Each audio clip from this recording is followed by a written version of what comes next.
Okay, so you all saw my brake video back a while ago. If you haven't, go back to one of the project specialists and you'll see it in my list of videos.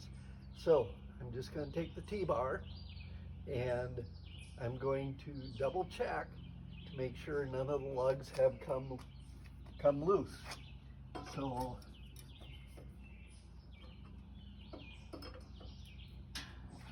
we want to do that just after time.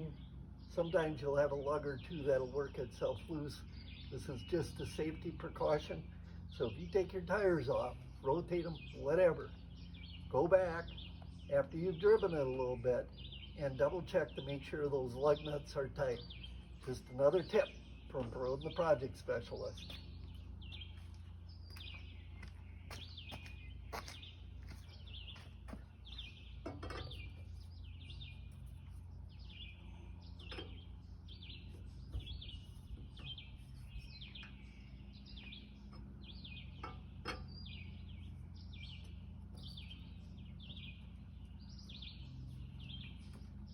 Obviously, mine are looking pretty good. Remember, hit that like and subscribe button.